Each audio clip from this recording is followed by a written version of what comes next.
My name is Nora, and at 67 years old, I never expected to be starting over. After 5 years as a widow, I moved in with my son Michael and his wife Stephanie to help with their 3-year-old daughter Emma. I thought I was joining a loving family contributing to their lives while enjoying my retirement years. Instead, I became their unpaid servant. Everything fell apart at a dinner with her parents when Stephanie called me the family maid. Let me know where you're watching from. Hit that like button and subscribe to hear how I finally stood up for myself after years of disrespect. Before everything fell apart, I had what most would call a blessed life. My husband Frank and I shared 42 beautiful years together. He was a structural engineer, brilliant with numbers and building things that would last. We met in college, married young, and built our lives brick by brick, just like the beautiful 2-story colonial home we saved for years to build. Frank designed that house himself. Every corner, every window placement was thoughtfully planned. We poured our savings and sweat into creating not just a structure but a home where we would raise our only son, Michael. The mortgage payments were steep at first, but Frank always said, "This house is our legacy, Nora, something solid we can pass down to Michael someday." Michael grew up surrounded by love and stability. From an early age, he showed remarkable intelligence with computers and technology. While Frank could build physical structures, Michael could build virtual worlds. By the time he graduated from college, with honors in computer science, several tech companies were competing for him. Unlike his father, though, Michael never developed those practical skills for everyday life. Frank tried teaching him basic home repairs and maintenance, but Michael always preferred his digital world. "Mom, why would I need to know how to fix a leaky faucet when I can just pay someone to do it?" he would say. Frank and I would exchange glances, knowing that some lessons can only be learned through experience. When Michael was 28, he met Stephanie at a corporate event. She worked in marketing for a rival tech company, and according to Michael, she lit up the room. Stephanie was indeed beautiful, with perfect blonde hair, an impressive wardrobe, and the confident air of someone who grew up never hearing the word no. She came from money. Her father owned a successful chain of car dealerships, and her mother was a former beauty queen turned real estate agent. Their wedding was lavish, held at an exclusive country club with over 300 guests. I remember feeling slightly out of place among Stephanie's family and friends, who all seemed to vacation in the same exotic locations and shop at stores I'd only seen in magazines. Frank whispered to me, "Just remember, we have something they don't. We built our life from nothing." When Emma was born 3 years ago, Stephanie quit her marketing job to become a full-time mother. I was thrilled to become a grandmother and drove over twice a week to help with the baby. Those early days were some of my happiest, rocking Emma to sleep, while Stephanie caught up on rest. Then 2 years ago, Frank died suddenly of a heart attack. The loss was devastating. For months, I rattled around our big house alone, touching his things, sleeping on his side of the bed, trying to feel his presence. The silence was deafening. It was Michael who suggested I sell the house and move in with them. "Mom, their place has a beautiful in-law suite downstairs. You'll have your privacy, but you won't be alone. Plus, you can help with Emma while Stephanie gets back on her feet." The idea made sense. The property taxes and maintenance on our family home were becoming a burden on my fixed income. I could sell it, invest most of the money, and use some to help Michael and Stephanie with their mortgage. They had purchased a lovely home in an upscale neighborhood, but I knew they were stretching financially to afford it. We worked out what seemed like a fair arrangement. I would contribute 70% toward their monthly mortgage payment in lieu of rent plus help with utilities and groceries.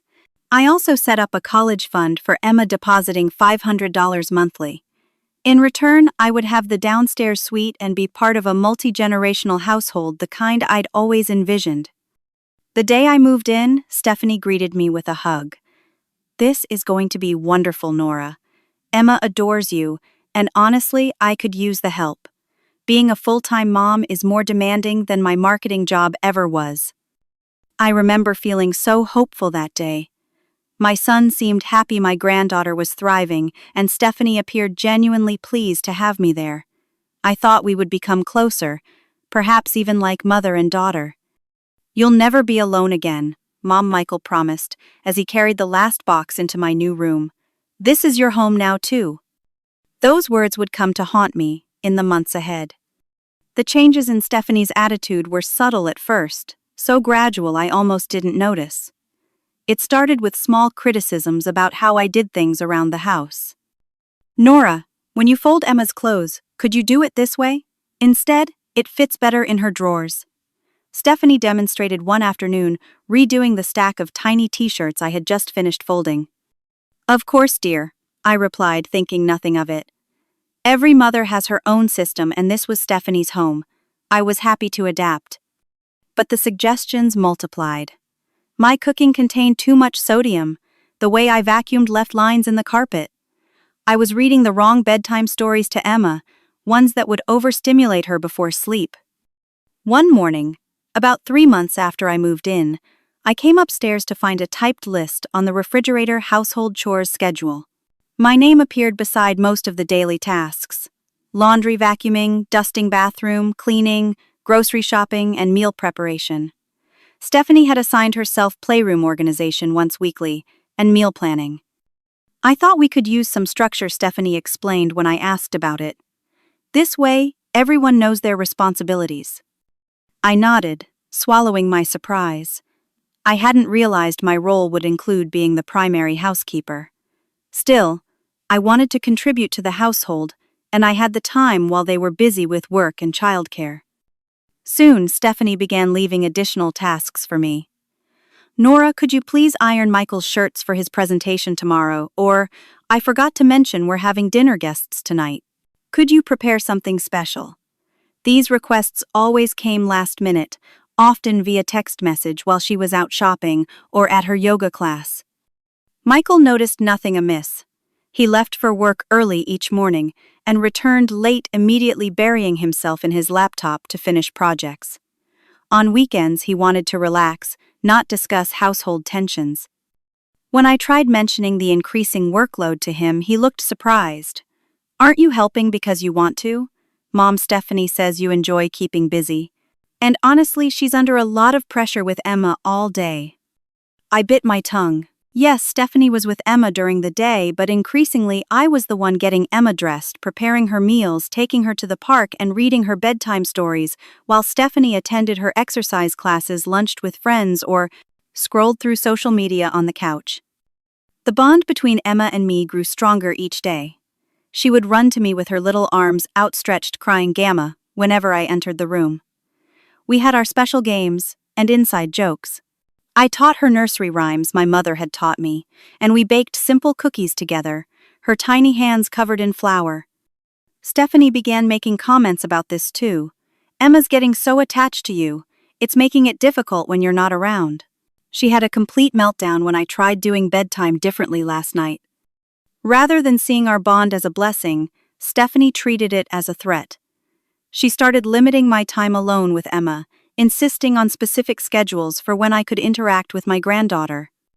As months passed, I realized my position in the household had fundamentally changed. I wasn't a beloved mother and grandmother sharing her wisdom and experience. I was the help, cooking, cleaning, and child-minding when convenient, but expected to disappear when not needed. One evening, I overheard Stephanie on the phone with a friend. "It's actually working out perfectly," she said. "Michael's mom handles all the household stuff I hate doing, plus she pays toward the mortgage. It's like having a live-in maid who pays us." Her laughter cut through me like a knife. Is that how she saw me? As a convenient service provider rather than family? Still, I stayed quiet. I loved Emma fiercely, and couldn't bear the thought of not seeing her daily. And Michael seemed happier than I'd seen him since his father died, even if that happiness came at the expense of my dignity. I told myself it was a phase, that eventually Stephanie would see me as family, that my son would notice what was happening, that things would get better. They didn't. By the 6-month mark of living with Michael and Stephanie, the power dynamics in the house had shifted completely. Stephanie had taken control of every aspect of household decisions, treating me more like an employee than family. When I suggested we plant a small vegetable garden in the backyard to teach Emma about growing food, Stephanie shut it down immediately. "We have a landscaping aesthetic to maintain, Nora. A vegetable patch would look messy and attract bugs." Yet the following week she hired a landscaper to install raised garden beds in almost the exact spot I had suggested. When I commented on the coincidence, she replied, "These are designer beds that match our exterior. It's completely different from what you wanted." My opinion no longer mattered on anything from grocery choices to holiday plans. One Sunday, I prepared my special pot roast, a family recipe Frank had loved, and Michael had grown up requesting for special occasions. When I served it, Stephanie barely touched her plate. "We're trying to eat less red meat," she announced, though this was the first I'd heard of it. "I've already ordered meal kits for the week with more plant-based options." Michael said nothing, though. I caught him sneaking seconds of the pot roast later that evening when Stephanie was upstairs. The changes to the house itself were particularly painful. Without consulting me, Stephanie began redecorating, removing family photos that included Frank and replacing them with abstract art pieces. The comfortable throw pillows I had brought from my old home disappeared, replaced by decorative ones that matched her new color scheme, but were too stiff and ornamental to actually use. "The living spaces need to reflect our aesthetic as a young family," she explained when I asked about the missing photos. "You can keep all the old family stuff in your room." My room. Not my suite or my space, but my room like a child's. And increasingly that's where I was expected to stay when not performing household duties or scheduled grandma time. When Stephanie's friends came over for coffee or wine nights, I was introduced as Michael's mom, who lives with us, then promptly forgotten as they discussed their social circles and activities. Occasionally one would call out, "Nora, could you bring us more of those delicious cookies?" Or, "Is there any more wine in the fridge?" Treating me like the household staff, rather than someone who might join their conversation. After one such evening, I tried talking to Michael privately. We sat on the back patio after everyone had gone to bed, the summer night warm around us. "Michael, I need to talk to you about how things are going here," I began carefully. He looked tired, the blue light from his ever-present phone illuminating his face in the darkness. "What's up, Mom?" I feel like my role here has become confused. I wanted to be part of the family, but increasingly I feel like I'm just here to serve Stephanie's needs, like an employee rather than your mother. He sighed deeply. "Mom, Stephanie is under a lot of pressure. Her friends all have nannies and housekeepers, but we can't afford that lifestyle yet. Having you here helps us bridge that gap until my next promotion." The words stung. "So, I am the help." "That's not what I meant," he backpedaled. "Your family, of course. But Stephanie comes from a different background. Her parents always had household staff. She's adjusting to normal life." "Normal life includes treating family with respect, Michael." He ran a hand through his hair, a gesture so like his father it made my heart ache. "Look, she's trying, and we need you here. Emma needs you. Can't you just try harder to get along with Stephanie? For all our sakes." I realized then that my son had chosen his path. He would always choose the peace of his marriage over standing up for his mother's dignity. Frank would have been deeply disappointed. The final straw came when I accidentally overheard Stephanie on the phone with her mother. They were discussing the upcoming dinner party Stephanie was planning for her parents' visit. "Mom, you won't believe how demanding Michael's mother is getting," Stephanie complained. "She acts like she owns the place just because she contributes to the mortgage. I can barely make a decision without her offering unwanted advice." There was a pause as her mother responded. "I know, right? Dad always says you should never mix family and money, but at least she's useful around the house. Though between us, I'm thinking of hiring actual help once Michael gets his promotion. Someone professionally trained, who won't try to compete with me for Emma's affection." My hands trembled as I silently backed away from the door. After everything I had done, the money, the childcare, the housework, the constant swallowing of my pride, Stephanie saw me as a temporary convenience to be discarded when a better option came along. That night I called my old friend Betty, who had been urging me to reconsider my living arrangement for months. "I think you might be right," I admitted, my voice small in the darkness of my room. "But I'm not sure what to do. The house is sold and much of my money is tied up in their mortgage and Emma's college fund." "Talk to a lawyer," Betty advised firmly. just to know your options. You deserve better than this, Nora. The next day, while Stephanie was at her spinning class and Michael was at work, I did just that. What I learned would prove invaluable in the days to come. The dinner party with Stephanie's parents had been planned for weeks. Stephanie had created an elaborate menu that required ingredients from 3 different specialty stores, and she had asked me to prepare most of the dishes while she handled the tablescape and decor. I spent the entire day cooking. First, a delicate butternut squash soup with brown butter and sage. Then, a roasted beet and goat cheese salad with candied walnuts. The main course was pan-seared duck breast with cherry port sauce accompanied by truffle mashed potatoes and roasted asparagus. Dessert was individual chocolate soufflés with homemade vanilla bean ice cream. By 4 o'clock my back ached from standing all day, but everything was coming together beautifully. I had just put the soufflé batter in the refrigerator to chill when Stephanie breezed into the kitchen wearing a new dress I hadn't seen before. "How's everything going?" she asked, glancing around critically. "My parents will be here in 2 hours." "Right on schedule," I assured her. "The soup and salad are ready, the duck is marinating and the sides are prepped. I just need to shower and change before they arrive." She frowned slightly. "About that. I set up the small folding table in your room with a place setting. I thought you might be more comfortable eating there while we entertain my parents in the dining room." I stared at her in disbelief. "You want me to eat alone in my room, after cooking all day for your parents?" Stephanie sighed as if I was being difficult. "It's just that the dining table only comfortably seats 6 with the leaf in, and Michael invited his boss last minute. Plus, you know how my father can be about politics. I thought you'd appreciate avoiding his views." "I see." My voice was eerily calm, despite the storm brewing inside me. "So I'm good enough to cook for your father, but not good enough to eat with him." "Don't be dramatic, Nora. This isn't personal. It's just logistics." She turned to leave, then paused. "Oh, and can you wear your gray dress? The blue one you laid out is a bit casual for the evening I've planned." I said nothing as she left the kitchen. The disrespect had reached new heights, but something had shifted inside me. Instead of hurt, I felt a strange cold clarity.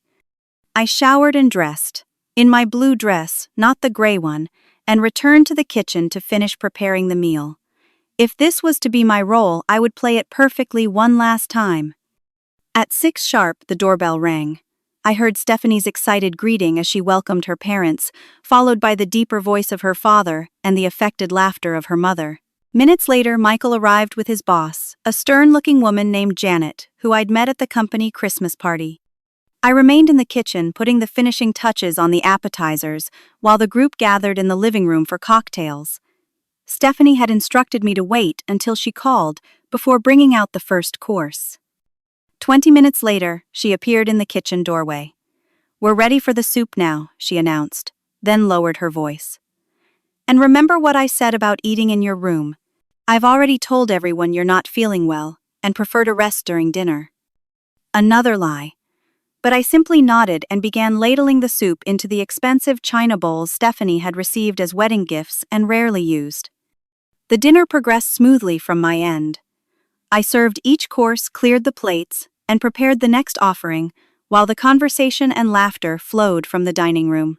No one seemed to notice or care about my absence from the table except for Michael's boss Janet, who gave me a curious look each time I entered. It was during the main course that everything changed. I was serving the duck when Stephanie's father Richard took his first bite and made an appreciative sound. "This duck is extraordinary," he declared. "Perfectly cooked. Who prepared this meal?" Before Stephanie could answer, Janet chimed in. "Yes, I'd like to know too. Everything has been restaurant quality." All eyes turned to Stephanie, who laughed lightly. "Oh, Nora did most of it. She loves cooking." Nora Richard looked confused. "Michael's mother, Stephanie's mother Diana, explained. She lives with them." Richard turned to look at me standing quietly by the sideboard. "Well, compliments to the chef. This is exceptional." I smiled politely. "Thank you, Richard. I'm glad you're enjoying it." Stephanie shifted uncomfortably in her seat. "Nora used to cook professionally," she lied smoothly. "That's why she handles most of our meals." How fortunate for you, Janet commented, looking between Stephanie and Michael. Live-in childcare and a personal chef.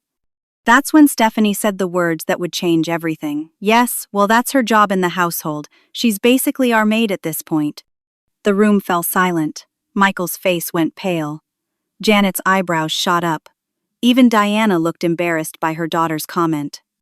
Richard, however, laughed. Well, every household needs someone to keep things running smoothly. In our day, we paid for help, but having family do it must be more economical. I stood frozen, the serving spoon still in my hand as they all chuckled. All except Michael, who studied his plate intently, and Janet, who watched me with sympathetic eyes. Nora, could you bring more wine, please? Stephanie requested, clearly trying to move past the moment. I set down the serving spoon with a soft clink against the sideboard. Of course, that is my job after all. I retreated to the kitchen, my hands shaking as I grabbed another bottle of the expensive Cabernet Stephanie had selected. In all my 67 years, I had never felt so humiliated. Not just by Stephanie's casual dismissal of my contribution to their lives, but by Michael's silent acceptance of it. As I uncorked the wine, I made my decision. This would be the last time I served this family. The rest of the evening passed in a blur. I served the soufflés, which rose perfectly, and earned more compliments, though I barely registered them. I cleaned the kitchen methodically while they moved to the living room for after-dinner drinks. When I finally heard the front door close, signaling the departure of their guests, I was sitting at the kitchen island, a cup of cold tea before me, and a resolve hardened in my heart. It was time for a reckoning. I remained in the kitchen while Stephanie and Michael said goodbye to her parents. My mind was unusually clear, as if the fog of doubt and guilt that had clouded my thinking for months had finally lifted. I heard the front door close, followed by Stephanie's animated voice as they returned to the living room. That went perfectly. Dad was so impressed with the house. And did you see how Janet reacted to the wine? Michael, this dinner might have just secured your promotion? I waited, giving them a moment to bask in their perceived success before I would shatter their evening completely. Through the doorway, I could see them in the living room, Stephanie kicking off her heels and Michael loosening his tie, both looking relieved that the performance was over. Taking a deep breath, I picked up my teacup and walked into the living room. "Oh, Nora," Stephanie said, noticing me. "The dinner was a success. My father rarely compliments food, so you should feel very proud." "I'm not your maid," I said quietly. Stephanie blinked. "Excuse me." I said, "I am not your maid." My voice was stronger now, "Yet that's how you introduced me to your parents and Michael's boss tonight." Stephanie laughed nervously. "It was just a joke, Nora. Don't be so sensitive." Michael finally spoke up. "Mom, Stephanie didn't mean anything by it. It was just a figure of speech." I turned to my son, the disappointment nearly choking me. "A figure of speech, Michael, your wife, told her parents and your boss that I am the household maid. After I spent all day cooking a gourmet meal that she then took partial credit for. After I've spent months cleaning this house, caring for your child, and contributing 70% of the mortgage payment." Stephanie's face hardened. "Well, you do live here rent-free." Something snapped inside me. "Rent-free? I pay most of your mortgage, Stephanie. This house would be foreclosed within 3 months without my contribution." "That's not true," she scoffed, looking to Michael for confirmation. "Tell her, Michael. We could manage fine without her money." Michael's face had gone pale again. He looked trapped between us, his eyes darting from his wife to me and back again. "Michael," Stephanie prompted when he remained silent. "It's complicated," he finally said. "Mom does contribute significantly to our finances." "How significantly?" Stephanie demanded. I answered for him. 70% of your monthly mortgage payment comes from my account, plus utilities, groceries, and the college fund I set up for Emma." Stephanie's perfectly manicured hand flew to her throat. "That's impossible. We agreed she would contribute what she would have paid in rent somewhere else. That can't be 70%. "It is," Michael confirmed softly. "The house was more than we could really afford on my salary alone. Mom's contribution is what makes it possible." "Why didn't you tell me this?" Stephanie's voice had risen to a near shriek. "You never asked about the details," Michael replied defensively. "You just wanted the house in this neighborhood with the granite countertops and the soaking tub and the 3-car garage." Watching them, I suddenly felt immensely tired. This argument wasn't really about me anymore. It was about the fantasy life Stephanie had constructed, and Michael had enabled, built on financial smoke and mirrors, and my labor. None of that matters now. I interrupted their bickering. What matters is that I will not continue to live where I'm not respected as a member of this family. They both turned to look at me, momentarily forgetting their own conflict. "What do you mean?" Michael asked, alarm creeping into his voice. "I'm leaving," I said simply. "Tomorrow morning." Leaving to go where Stephanie demanded, as if I couldn't possibly have options. "That's no longer your concern. But I've spoken with my lawyer, and you should know that when I leave, so does my financial contribution." Michael stepped toward me. "Mom, you can't be serious. This is your home too." "No," I corrected him gently. "This hasn't been my home for a long time. It's the place where I work as an unpaid maid cook and nanny, and as of tonight I quit." "You're overreacting." Stephanie insisted. I made on a comment.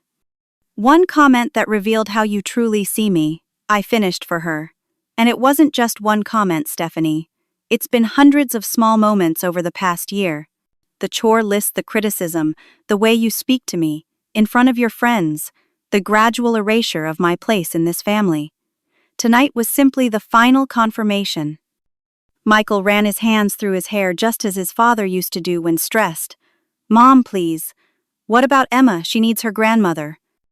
That was the hardest blow, using my love for Emma as emotional leverage. For a moment, my resolve wavered. The thought of not seeing my granddaughter every day caused physical pain. But then I thought of what staying would teach her. That her grandmother was someone to be ordered around and disrespected. That women should accept mistreatment to keep peace in the family. That money could buy compliance and silence. "Emma deserves to see her grandmother treated with dignity," I replied. "I'll always be in her life, Michael, but I won't live here anymore." Stephanie's anger had turned to calculation. I could almost see the gears turning as she processed the financial implications of my departure. "Let's all calm down," she suggested, her tone suddenly conciliatory. "It's been a long, stressful evening. We're all tired. Why don't we discuss this tomorrow after we've had some sleep?" "There's nothing to discuss," I said. "My decision is made." I turned and walked back to my room, closing the door firmly behind me. For the first time in months, I felt something close to peace. The uncertainty of what lay ahead was frightening, but not as frightening as the prospect of continuing to live without self-respect. I began packing methodically, selecting only what would fit in my car for now. The rest could be retrieved later. As I folded clothes and wrapped photo frames in tissue paper, I heard Michael and Stephanie arguing in hushed, intense voices upstairs. Around midnight, a soft knock came at my door. I opened it to find Michael standing there, his eyes red-rimmed. "Mom, please reconsider," he pleaded. "We can work this out. Stephanie feels terrible." "Does she?" I asked, genuinely curious. "Or is she terrified about losing her convenient arrangement?" He flinched at my directness. "She didn't mean what she said. She respects everything you do for us." "No, Michael, she doesn't. And neither do you, if you're honest with yourself."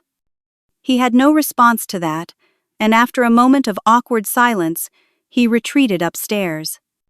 I finished packing what I could and lay down to rest, though sleep eluded me. My mind kept returning to Frank and what he would think of all this. I could almost hear his voice.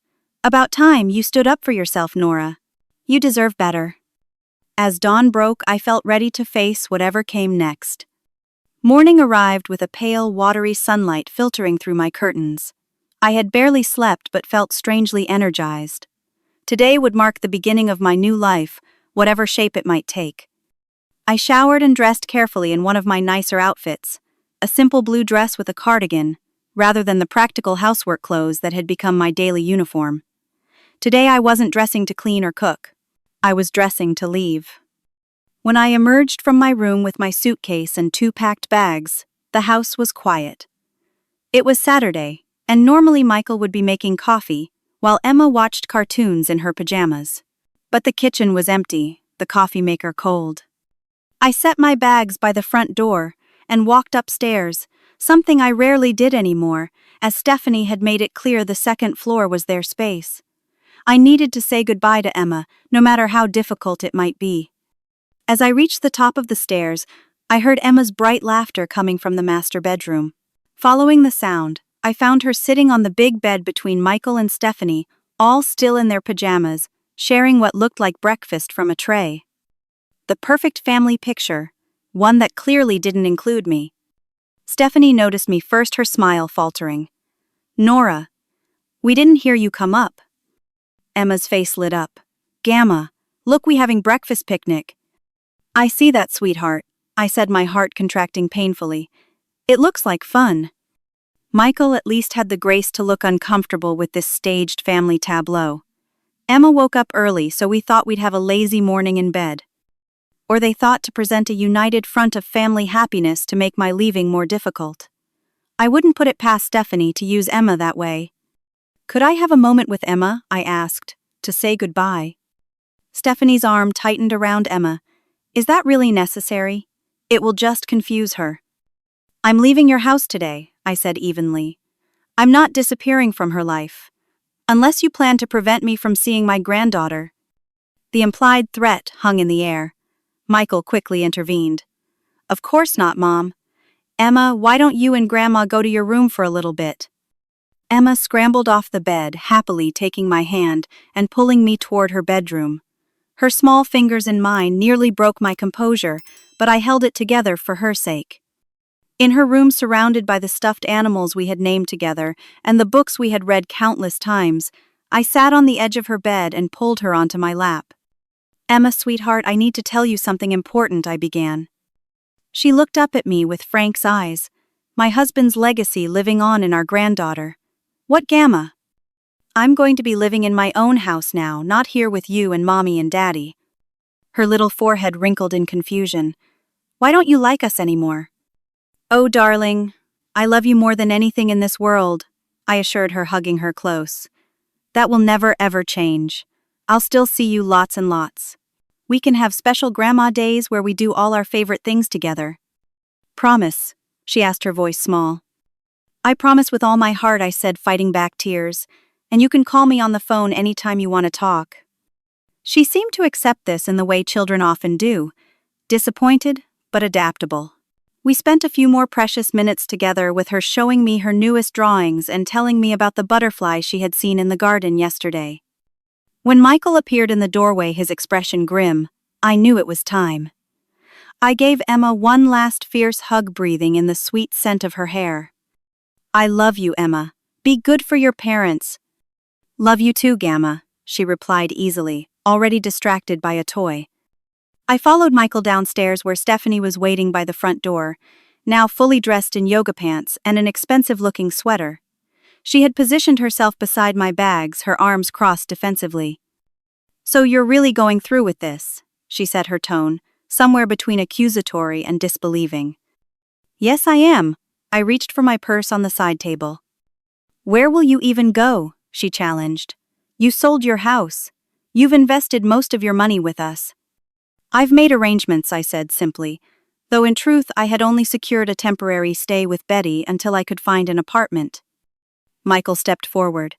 "Mom, please reconsider. We can work this out. Stephanie is under a lot of stress with Emma, and sometimes she says things she doesn't mean."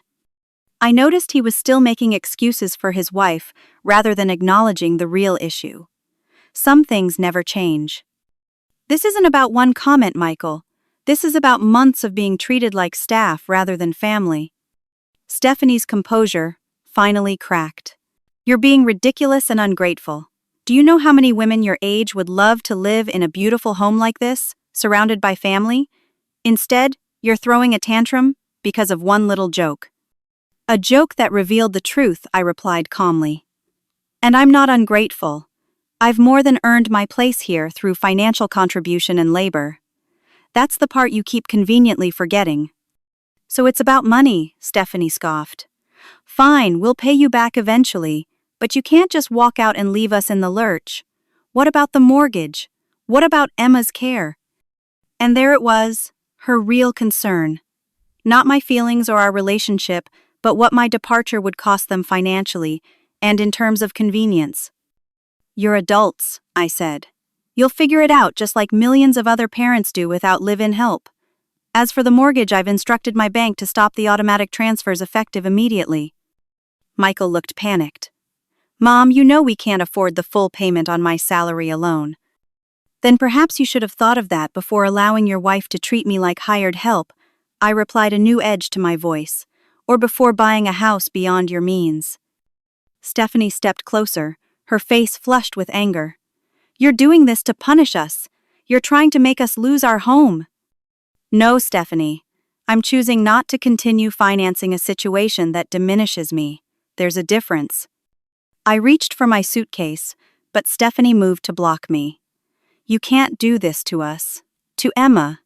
What kind of grandmother abandons her family?" That was the last straw. I straightened to my full height and looked her directly in the eyes. "I am not abandoning anyone. I am removing myself from a toxic environment where I'm neither appreciated nor respected. And as for what kind of grandmother I am, I'm the kind who teaches her granddaughter that self-respect matters. That no one should accept being treated as less than they are, even by family, especially by family." I reached into my purse and pulled out my key ring. With deliberate movements, I removed the house key and held it out to Stephanie. "Good luck paying the mortgage now," I said, dropping the key into her palm. "I'm sure your parents will be happy to help when they learn their daughter can't afford her lifestyle without her mother-in-law's money." The color drained from Stephanie's face as the reality of the situation finally seemed to hit her. Michael stepped forward as if to stop me, then faltered, caught, as always, between his wife and his mother. With a dignity I hadn't felt in months, I picked up my bags and walked out the door without looking back. As I loaded my car, I could feel them watching from the window, but neither came out to help or to make a final plea. It wasn't until I was driving away, the house growing smaller in my rearview mirror, that I allowed myself to cry. Not from sadness, but from relief. The hardest step is always the first one, and I had finally taken it. Betty's guest room became my sanctuary for the first 3 weeks after I left Michael and Stephanie's house. A retired librarian with no children of her own, Betty, had been my closest friend since we met in a community college art class 15 years ago. She welcomed me with open arms and no judgment, giving me the space to process my emotions while gently encouraging me to look toward the future. "You've spent your whole life taking care of others," she observed one evening, as we shared a bottle of wine on her patio. "First your parents, then Frank, then Michael, then Stephanie and Emma. When was the last time you put yourself first, Nora?" I couldn't remember. The realization was both frightening and liberating. With Betty's support, I began apartment hunting. After viewing several depressing senior complexes that felt more like waiting rooms for the afterlife, I found a small but charming one-bedroom apartment in a converted Victorian house near the city park. The landlady, a widow in her 70s named Georgia, took an immediate liking to me. "It's refreshing to rent to someone my own age," she confided, as she showed me the apartment with its bay windows and wooden floors. "Most of my tenants are college students who think anything built before 1990 is ancient history." The rent was reasonable, and the location allowed me to walk to most places I needed to go. I signed a 1-year lease and used some of my remaining savings to furnish it simply but comfortably. Those first few weeks alone were harder than I'd anticipated. The silence sometimes felt oppressive after months of Emma's laughter and chatter. I missed my granddaughter with a physical ache that would hit unexpectedly. When I passed the children's section at the library or heard a child calling for their grandmother at the grocery store. Michael called twice that first week, his messages becoming increasingly desperate as the financial reality of my departure set in. I didn't return his calls. Not out of spite, but because I needed time to heal and establish boundaries before re-engaging. Stephanie never called. To fill my days and supplement my income, I took a part-time job at a local bakery 3 mornings a week. The owner, Louise, had tasted my almond cookies at a community bake sale and offered me the position on the spot. The work was physically demanding, but creatively satisfying, and the early hours meant my afternoons were free for other activities. I joined a water aerobics class at the community center, attended free concerts in the park, and volunteered reading to children at the library on weekends. Slowly, I built a life that was mine alone, not defined by my roles as wife, mother, or grandmother, but by my own interests and choices. A month after I left, Michael showed up at the bakery, just as my shift was ending. He looked tired and disheveled, a far cry from the polished tech professional Stephanie had molded him into. "How did you find me?" I asked as he followed me to a nearby coffee shop. "Betty told me," he admitted. "I've been calling her every few days." Over coffee, the story emerged. Without my contribution, they couldn't afford the mortgage payment. Stephanie had been forced to take a part-time marketing job, which she resented deeply. They had let go of the lawn service and house cleaner Stephanie had apparently hired without telling me, services I had been unwittingly subsidizing along with the mortgage. Stephanie's parents offered to help, Michael explained, but her father insisted on seeing our finances first. When he realized how overextended we were, he refused, said we needed to learn financial responsibility. I sipped my coffee, letting him talk without interruption. "We've listed the house for sale," he continued. "We're looking at apartments in my price range." He laughed without humor. "Stephanie is not handling the downsizing well." "And Emma?" I asked, my voice catching slightly. His expression softened. "She misses you terribly. Asks for you every day. Stephanie's been difficult about arranging visits. But I'm working on her." I nodded, unsurprised but still hurt. "And how are you, Michael? Really?" He looked down at his coffee cup, turning it slowly between his hands. "Honestly, I'm ashamed of how I let Stephanie treat you, of how I failed to stand up for you. Dad would have been so disappointed in me." "Your father loved you unconditionally," I said gently, "as do I. But love doesn't mean accepting mistreatment." "I know that now," he said, meeting my eyes. "This whole experience has been a wake-up call. About Stephanie, about our marriage, about the kind of man and son I want to be." We talked for over an hour, more honestly than we had in years. Michael acknowledged that he had enabled Stephanie's behavior because confrontation was uncomfortable, and because he had prioritized her happiness above all else, including his own integrity. "I've started therapy," he told me as we prepared to leave. "I need to understand why I've been so afraid to set boundaries with Stephanie, why I've allowed her to dictate our lives, even when it hurt the people I love." As we parted, he hugged me tightly. "I'm going to fix this, Mom. Not the house or the money, those are just things. I'm going to fix our family, if you'll give me the chance." I didn't make promises, but I did agree to a supervised visit with Emma the following weekend. When Michael brought her to the park near my new apartment, she ran to me with the same enthusiasm as always, throwing her little arms around my neck and chattering about everything I had missed. Stephanie wasn't with them, a small mercy for which I was grateful. Over the next 3 months, a new pattern emerged. Michael brought Emma to see me every weekend, sometimes for a few hours, sometimes for a full day. We went to the children's museum, fed ducks at the pond, baked cookies in my tiny kitchen. These visits became precious islands of joy in my new life.